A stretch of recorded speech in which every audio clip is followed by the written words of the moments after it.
गुरुर्ब्रह्मा गुरुर्विष्णू गुरुर्देव महेश्वरा गुरुर साक्षात परब्रह्म तस्मै श्री गुरुवे नमः। सर्वांना नमस्कार। माझे नाव प्रतीक्षा शरद पवार, इयत्ता 10वी ची विद्यार्थिनी। आपणा सर्वांसमोर गुरुपौर्णिमेबद्दल 2 शब्द बोलणार आहे।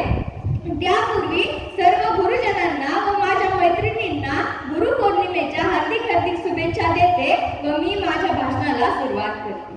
गुरु म्हणजे कोण? जो ज्ञान देतो, मार्गदर्शन करतो तो म्हणजे गुरु। आणि शिष्य म्हणजे कोण? जो ते ज्ञान नम्रपणे आपल्या अंगामध्ये रुजवतो तो म्हणजे शिष्य।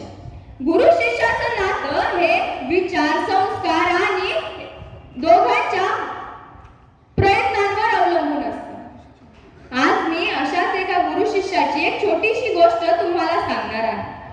आजच्या काळामध्ये आपण पाहतो की प्रत्येक शाळेमध्ये प्रवेश घेण्यासाठी आपल्याला एक अगोदर पेपर द्यावा लागतो।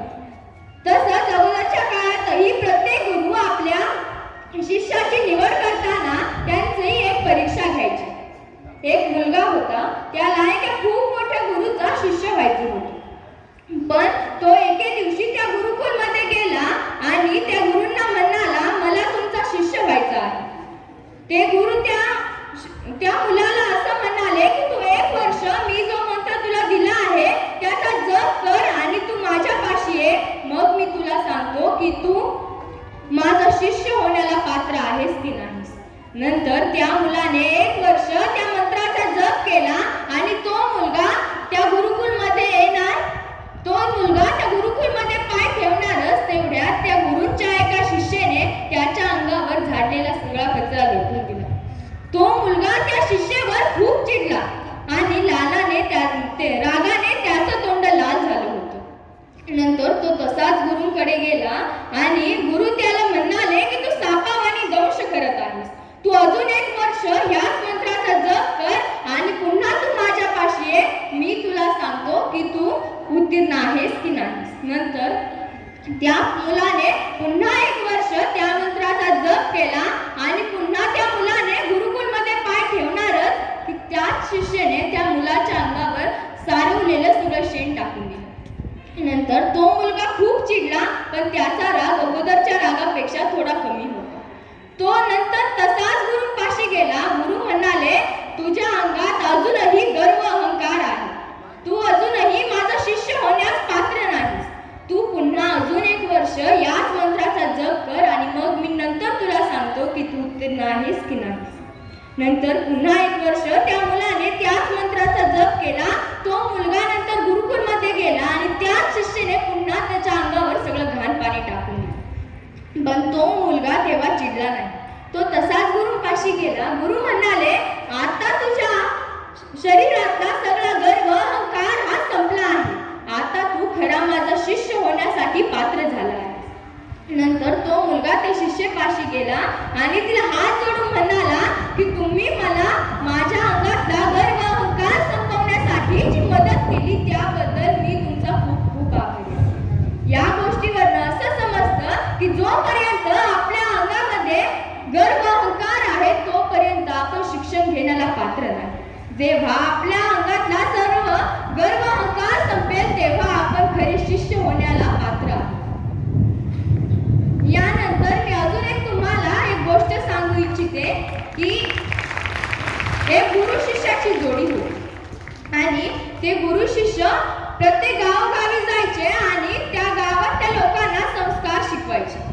पण ते एके दिवशी अशा संस्कारी गावामध्ये गेले की तिथे त्यांचा खूप पाहुणचार होऊ लागला। त्यांना दररोज पंचपक्वाने खायला मिळायचे, पण त्या शिष्याचं त्या गावावरनं मनच उठत नव्हतं। तो शिष्य त्या गुरूंना म्हणाला, गुरुजी तुम्ही एक काम करा, तुम्ही या गावामध्ये 8 दिवसाचा सप्ताह ठेवा। पण गुरुजी म्हणाले की आपण फकीर लोक आहोत, आपल्याला प्रत्येक गावोगावी फिरावं लागतं, हिंडावं लागतं, आपण इथे थांबू शकत नाही। पण तो शिष्य म्हणाला, गुरुजी मी आयुष्यभर तुमचं ऐकत, पण एवढ्या वेळेस माझं ऐकत। नंतर त्या गुरूंनी त्या शिष्याचं ऐकलं व 8 दिवस तिथेच राहायचं ठरवलं। पण एके दिवशी त्या राजाच्या दरबारामध्ये खूप मोठी चोरी झाली व त्यांना त्या दारासमोर एक सोन्याचं कड सापडलं। त्या राजाला असं वाटलं की ज्याचं हे कड आहे तोच खरा चोर। नंतर त्या राजाने सगळ्या गावातल्या लोकांच्या हातामध्ये कडं बसून पाहिलं. ते कडं कोणाच्याच हातामध्ये बसत नव्हतं. नंतर ते कडं एका शिष्याच्या हातामध्ये बसलं. मग खरं तर त्या शिष्याने ती चोरी केलीच नव्हती. नंतर तो शिष्य आपल्या गुरूंना विनवणी करू लागला, गुरुदेव काहीही करा पण मला या संकटातून वाचवा. गुरु त्याला म्हणाले की मी तुला अगोदरच सांगत होतो की इथे नको थांबायला, तूच बोललास की इथे थांबा. तो म्हणाला, गुरु मला माफ करा, तुम्ही काहीही करू मला वाचवा. नंतर ते गुरु त्या शिष्याला असे म्हणाले की जेव्हा तू सुळावर जाशील तेव्हा मी तुला म्हणन की मी तुझा गुरु आहे, अगोदर मला सुळावर जाऊ दे, आणि जेव्हा मी सुळावर जाईल तेव्हा तू म्हण की तुम्ही माझे गुरु आहात, अगोदर मला सुळावर जाऊ दे. त्यानंतर त्या दोघांना सुळावर द्यायची वेळ आली आणि त्या शिष्याच्या असं लक्षात आलं की गुरूंनी आपल्याला सांगितलं होतं. नंतर ते गुरूंना सुळावर देणारच तेवढ्यात तो शिष्य म्हणाला, गुरुदेव तुम्ही माझे गुरु आहात, मी तुम्हाला मरताना पाहू शकत नाही, अगोदर मला सुळावर जाऊ दे. व नंतरून गुरुजी म्हणाले की तू माझा शिष्य आहेस, तू माझ्या मुलाप्रमाणे आहेस, मी तुला सुळावर जाताना पाहू शकत नाही, अगोदर तू मला सुळावर जाऊ दे. त्या दोघांची भांडणं चालू झाली. नंतर त्या राजाला असं वाटलं की आजपर्यंत लोक सुळावर जायला नको नको म्हणायची, पण आता हे गुरु शिष्य असे आहेत की ते अगोदर बोलतात मला सुळावर जाऊ दे. नंतर तो राजा सिंहासनावर उठून खाली गेला आणि तिथे गेल्यानंतर त्यांनी गुरूंना विचारलं, गुरुजी प्रत्येक लोक सुळावर जायला नको म्हणतात, तुम्ही अगोदर सुळावर का जाऊ इच्छितात? ते गुरुजी म्हणाले, जो या सुळावर जाईल तो या पुढच्या जन्मी या पृथ्वीचा सम्राट होणार आहे. त्या राजाला असं वाटलं की ह्या दोघांना सुळावर जायच्या अगोदर मीच सुळावर जातो, म्हणजे मीच या पृथ्वीचं राज्य मिळवू शकेन. या गोष्टीवरून असे लक्षात येतं की कितीही मोठं संकट